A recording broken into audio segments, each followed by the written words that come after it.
ABC 10 News at 11 starts now.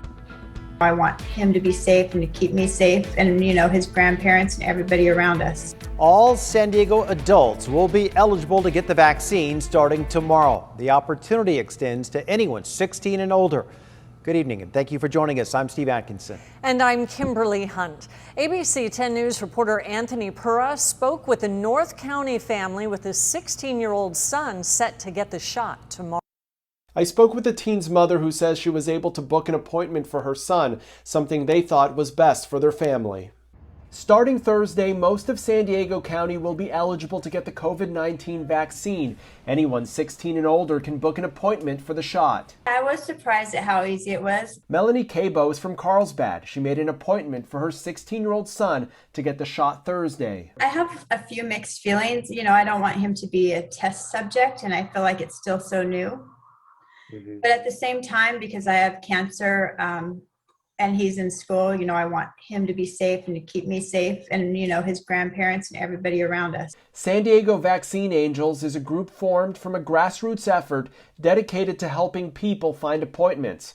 Its founder, Gavin Tong, says on Wednesday they were able to help dozens of people secure appointments for Thursday and later in the week. There's so many different websites that offer vaccine appointments. There's private pharmacies, there's private medical groups, there's the public sites through the city and through some of the FEMA sites.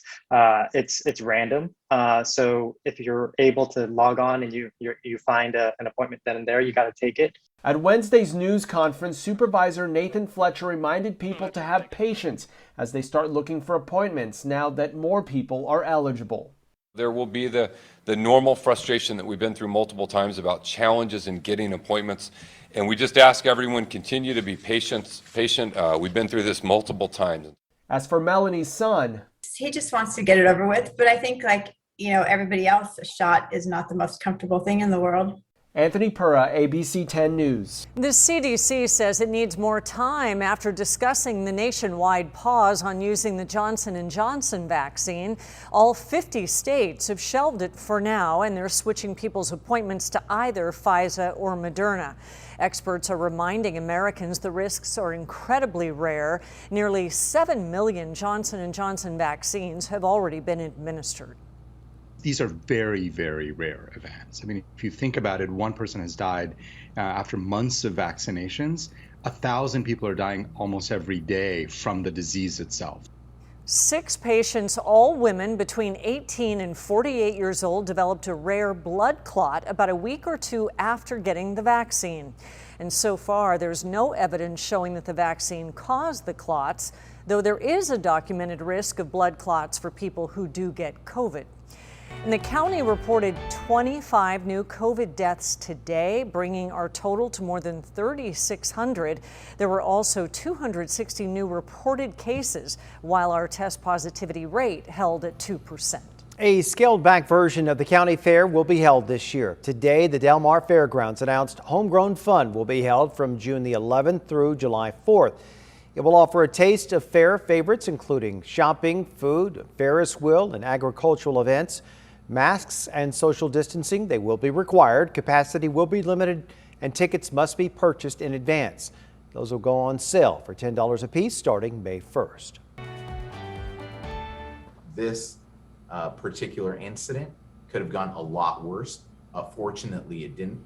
San Diego Border Patrol has released this video they say shows a 2-year-old child being dropped from the border wall. This incident happened Sunday morning in Imperial Beach. Our ABC 10 News reporter Laura Acevedo spoke to Border Patrol, who says the child was not hurt.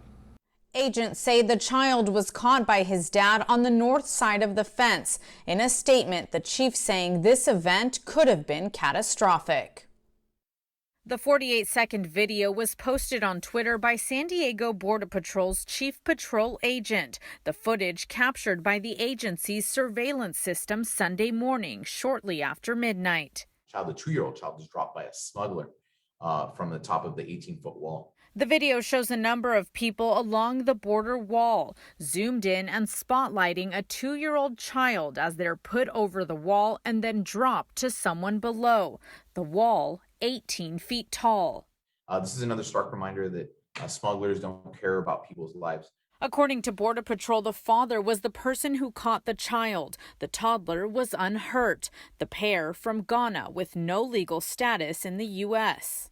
In a statement, the chief saying in part, quote, "It's not only unlawful, but inherently dangerous to cross the border anywhere outside of a designated port of entry. But immigration advocates say it's important to go deeper and find out why families are choosing to do this." In many cases, many families feel that if they turn themselves into Border Patrol, that it will offer them the only opportunity to make a claim for asylum. Arguing this video serves as an example that the wall is not effective. The wall only delays people a few seconds from crossing into the U.S.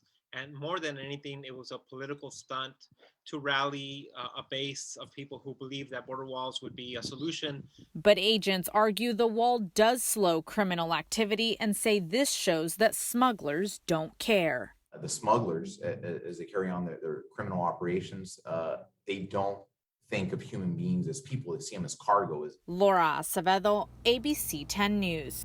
More arrests tonight in Minneapolis as protesters continue to gather after the killing of Dante Wright by a police officer. Police cleared protesters from the area in front of their PD headquarters. Police say some of the protesters threw objects such as bricks and water bottles.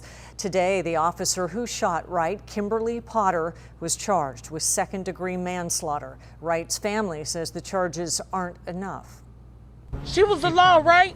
Protect and serve. Put her in jail. Like they would do any one of us. Officials say Potter mistakenly fired her gun instead of her taser, and Potter is now out on bail. There are multiple reports tonight that the Biden administration is about to put new sanctions on Russia for election interference and malicious cyber attacks. According to the reports, around 30 Russian entities will be blacklisted. 10 Russians will be kicked out of the U.S. This comes after U.S. intelligence agencies say that Vladimir Putin directed an effort to get former President Trump reelected. Biden spoke with Putin yesterday and suggested the two leaders meet in a neutral country for further discussion. The officer who shot and killed San Diego woman Ashli Babbitt during the Capitol riot in January will not face any charges. ABC 10 News reporter Mimi Alcala looks into the investigation by the Department of Justice that is now officially closed. The investigation into the death of Ocean Beach woman Ashli Babbitt has come to an end. Babbitt was an Air Force veteran who was shot and killed during the insurrection at the U.S. Capitol on January 6th. Wednesday, the U.S. Attorney's Office for the District of Columbia and the Civil Rights Division of the U.S. Department of Justice announced there will be no criminal charges against the U.S. Capitol police officer who fatally shot Babbitt. Multiple agencies reviewed video evidence, physical evidence, statements by officers and witnesses, as well as the autopsy results. The investigation revealed that Babbitt joined a crowd of people on Capitol grounds to protest the results of the 2020 presidential election. The Department of Justice says the investigation further determined that Ms. Babbitt was among a mob of people that entered the Capitol building and gained access to a hallway outside Speaker's lobby, which leads to the chamber of the U.S. House of Representatives. Once the crowd started to break through the glass in the doors, they say Ms. Babbitt attempted to climb through one of the doors where glass was broken out. An officer inside the Speaker's lobby fired one round from his service pistol, striking Ms. Babbitt in the left shoulder. Babbitt was transported to a hospital where she died of her injuries. Based on the investigation, officials say there wasn't enough evidence to support a criminal prosecution. Friend of Babbitt, Charles Breckenridge, who served with her in the Air Force, told ABC News back in January that he was shocked watching the events unfold, but wanted people to remember Babbitt as he knew her. Even if you consider it a mob, like mob mentality is a thing. No matter how good of a person you are, you can get hung up in it. So it's like, I just want people to know she was a cool person and she was a really nice person. And she deserved better than that. Mimi Alcala, ABC 10 News. After the shooting, the Capitol police officer was placed on administrative leave and police powers were suspended pending the outcome of this investigation. The man arrested in the death of Kristen Smart will be charged with first-degree murder. Today, the San Luis Obispo DA said that Smart was killed back in 1996 during an attempted rape by fellow Cal Poly student Paul Flores, who was arrested yesterday. We do have evidence in this case that leads us to conclude that there very well may be additional victims in the Southern California area. And I don't want to go into the nature of that, but he was known to frequent bars in the San Pedro area and in Los Angeles County. Flora's father, Ruben, was also arrested and charged with accessory after the fact for allegedly helping hide the body, which has never been found.